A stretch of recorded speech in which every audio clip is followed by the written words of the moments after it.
revolt came across our radar in early 2018. We had seen some articles online about them and saw that they were sort of the militia wing of Antifa, also called the John Brown Gun Club. I reached out to the chapter in Shelby, North Carolina over Facebook Messenger, and I received a reply right away. They are Antifa in that they share the Antifa ideology. This particular group sees themselves as armed revolutionaries, and they believe in total abolition of everything, including the police. Once we were finished shooting, they needed to interview me. This was part of my initiation. If an officer of the state came to your door and asked you questions about your political ideology and people you associate with, how would you respond? I would say no. If you were tabling at a gun show and someone loudly accused you of being a terrorist or part of Antifa, how would you handle it? I probably would laugh.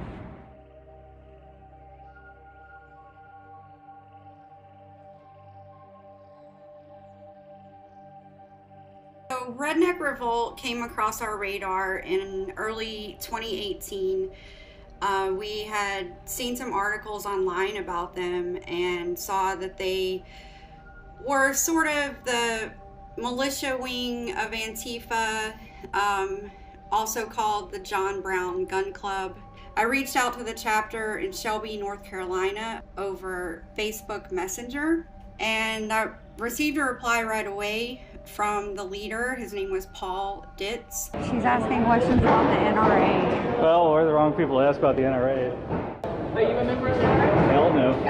Nope. I hate the NRA. Really? The NRA is a white supremacist terrorist organization. Absolutely.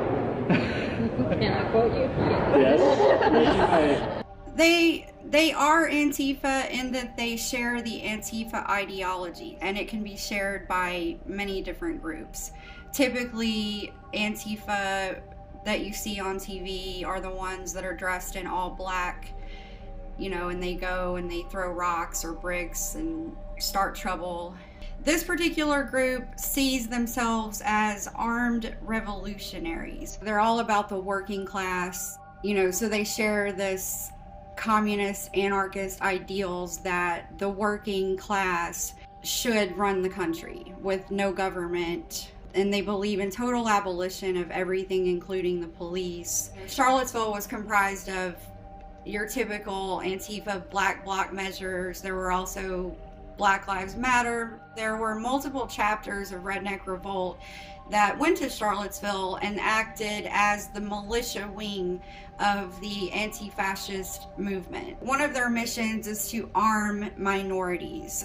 They feel that Black Americans and minorities are disenfranchised by gun laws and permit fees. I would say probably around the third time that I met with them, they invited me to go to the gun range with them for what they called range night. This is semi. Okay. That means semi-automatic. Okay. One shot for one trigger pull. You kind of have one foot back. And this arm, you want to have both arms straight.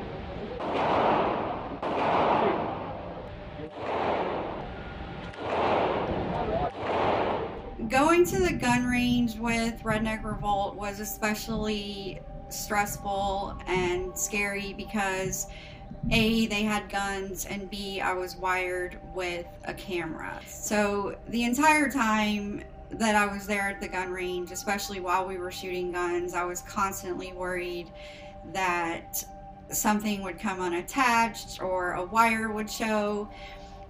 So I had to just be very careful about how I was wired up that night. Once we were finished shooting, they turned to me and told me that they needed to interview me and that this was part of my initiation, as part of my probationary period. They basically led me out back of the gun range and we sat outside where they asked me various questions about my ideology. If an officer of the state came to your door and asked you questions about your political ideology and people you associate with, how would you respond? An officer of the state, like who? Like, It could be if they came to my door and asked me about my political... If they said, do you know Clyde and Millie? And can you tell us about the political work that you do?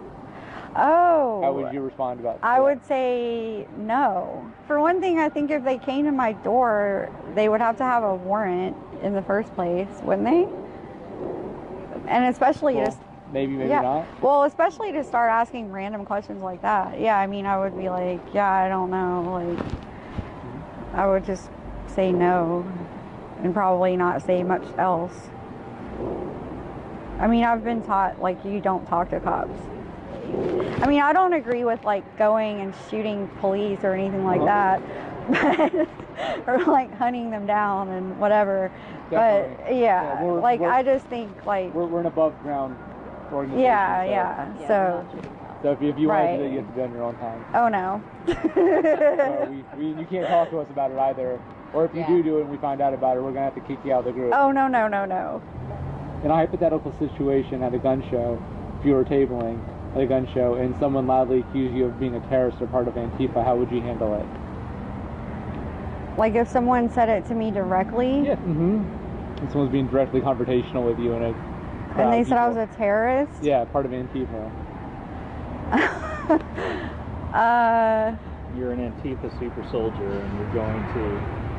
You get paychecks from George You Soros. kill babies. George Soros is paying you to attack the government and you're getting Right. paychecks from Hillary Clinton. You're a goddamn fan. I probably would laugh. So their heroes were people like John Brown and Harriet Tubman.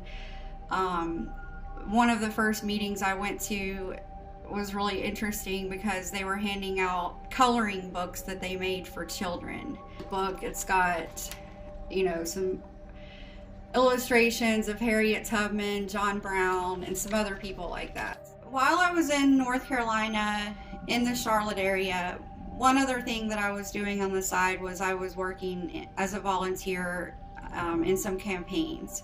Initially, when Redneck Revolt found out that I was volunteering, they were okay with it because the candidate was my friend. After I had been in the group for a few months, I had already passed the probationary membership. They had already voted me in as a member. They confronted me over Signal, which is what they use for their communications. They confronted me with the fact that I had Facebook posts in support of a candidate for sheriff. And that's where they said to me, that's where we fundamentally disagree. We don't believe in reform of any kind. We believe in complete abolition of the system itself, including police. So that was a major issue, and they ended up telling me that they had a lot of concerns. The words they used were they had security concerns about me and that I should not come back to the meetings again.